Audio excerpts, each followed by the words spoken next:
ಜೈ ಶ್ರೀ ಗುರುವೆ. ನನ್ನ ಹೆಸರು ಲಕ್ಷ್ಮಿ. ನಾನು 5ನೇ ತರಗತಿ ಬಿ ವಿಭಾಗದಲ್ಲಿ ಓದುತ್ತಿದ್ದೇನೆ. ನಾವು ಒಟ್ಟಿಗೆ ಬಾಳುವ ಆನಂದ ಪಾಠವನ್ನು ನಾಟಕದ ಮೂಲಕ ಅಭಿನಯಿಸುತ್ತಿದ್ದೇವೆ. ಮರವಾಗಿ ದೀಪ್ತಿ ಆಚಾರ್ಯ, ಚಿನ್ಮಯ್, ಕೇಶವ್, ರೈತರ ಮಕ್ಕಳಾಗಿ ಮಿಥುನ್, ಅಕ್ಷತಾ, ಕಲ್ಲು ಹೊಡೆಯುವವರಾಗಿ ದಿಲೀಪ್, ಮರ ಕಡಿಯುವವರಾಗಿ ಅಚ್ಯುತ್. ಈ ನಾಟಕವನ್ನು ನೋಡಿ ನಮ್ಮನ್ನು ಪ್ರೋತ್ಸಾಹಿಸಿ. ಒಂದು ಹಳ್ಳಿ, ಅಲ್ಲಿ ರೈತನೊಬ್ಬನ ಹೊಲ ಇತ್ತು. ಅಲ್ಲಿ ಒಂದು ಬೇವಿನ ಮರವಿತ್ತು.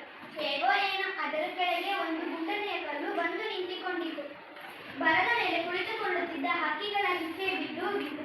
ಆ ಕಲ್ಲು ಬೆಳ್ಳಗಾಗಿ ವಿಭೂತಿ ಬಳೆದಂತೆ ಕಾಣಿಸುತ್ತಿತ್ತು. ಆ ಬಿಳಿಯ ಕಲ್ಲು ಎಲ್ಲರಿಗೂ ಅಮ್ಮನ ಕಲ್ಲಿನಂತೆ ಕಾಣಿಸುತ್ತಿತ್ತು. ಅದರಿಂದ ಆ ಬೇವಿನ ಮರವನ್ನು ಜನರು ಅಮ್ಮನ ಮರ ಎಂದು ಕರೆಯುತ್ತಿದ್ದರು. ಆ ಕಲ್ಲು ಬೇವಿನ ಮರದ ಕೆಳಗಿದ್ದರಿಂದ ಅದನ್ನು ಅಮ್ಮನ ಕಲ್ಲು ಎಂದು ರೂಢಿಗೆ ಬಂದಿತು. ಅಮ್ಮನ ಕಲ್ಲು, ಅಮ್ಮನ ಮರ ಎರಡು ಒಂದರಿಂದ ಒಂದು ಹೆಸರು ಪಡೆದು ಅಮ್ಮನ ಮರ, ಅಮ್ಮನ ಕಲ್ಲು ಎಂದು ಜನರು ಅವುಗಳ ದಂಡೆಗೆ ಹೋಗುತ್ತಿರಲಿಲ್ಲ.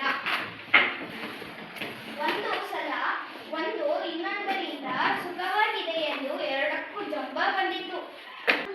ನೀನು ನನ್ನ ಕೆಳಗಿದ್ದರಿಂದ ನಿನ್ನನ್ನು ಅಮ್ಮನ ಕಲ್ಲು ಎಂದು ಜನ ಕರೆಯುತ್ತಾರೆ. ಅದಕ್ಕೆ ಕಲ್ಲು, ನಾನು ಅಮ್ಮನ ಕಲ್ಲು, ನನ್ನ ಪಕ್ಕದಲ್ಲಿ ನೀನಿರುವುದರಿಂದ ನಿನ್ನನ್ನು ಅಮ್ಮನ ಮರ ಎಂದು ಕರೆಯುತ್ತಾರೆ. ಕೊನೆಗೆ ಕಲ್ಲು ಉರುಳಿ ಬೇವಿನ ಮರದಿಂದ ದೂರ ಹೋಗಿತು. ನಾನಿಲ್ಲದಿದ್ದರೆ ಮರವನ್ನು ಕಡೆದಾಕುತ್ತಾಳೆ. ಅದಕ್ಕೆ ಬೇವಿನ ಮರ, ನಾನಿಲ್ಲದಿದ್ದರೆ ಕಲ್ಲನ್ನು ಒಡೆದು ಹಾಕುತ್ತಾರೆ. ಹೀಗೆ ಅಮ್ಮನ ಮರ ಮತ್ತು ಅಮ್ಮನ ಕಲ್ಲು ತಮ್ಮೊಳಗೆ ಆಲೋಚಿಸುತ್ತಿದ್ದವು. ತನ್ನ ಮಕ್ಕಳ ಜೊತೆ ಹೊಲ ಉಳ್ಳಲು ಬಂದನು. ಅಮ್ಮನ ಕಲ್ಲು ಇಲ್ಲದ ಬೇವಿನ ಮರವನ್ನು ನೋಡಿ,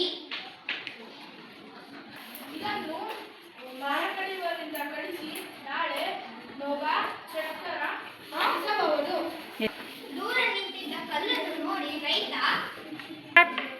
ಕಲ್ಲು ಹೊಡೆಯುವಂತವರು ಓಡಿಸಿ ನಾಳೆ ನೇಗಿಲು ಹೂಡಲಿಕ್ಕೆ ಆಗ್ತದೆ. ರೈತ ತನ್ನ ಮಕ್ಕಳಿಗೆ ಹೇಳಿದ. ಇದನ್ನು ಕೇಳಿ ಮರ ಮತ್ತು ಕಲ್ಲು ಎರಡು ಭಯದಿಂದ ನಡುಗಿದವು.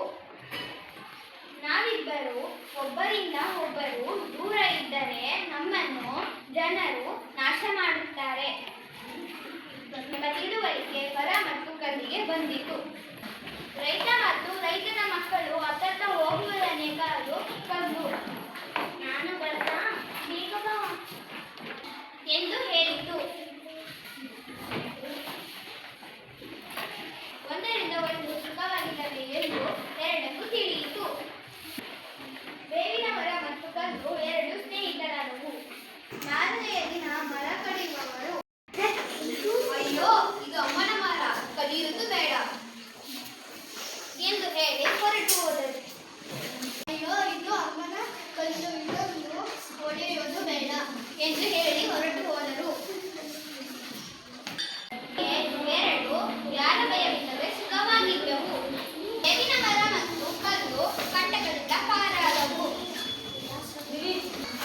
ಹೀಗೆ ಎಲ್ಲರೂ ಒಟ್ಟಾಗಿ ಬಾಳಿದರೆ ಸುಖ ಸಿಗಬಹುದು.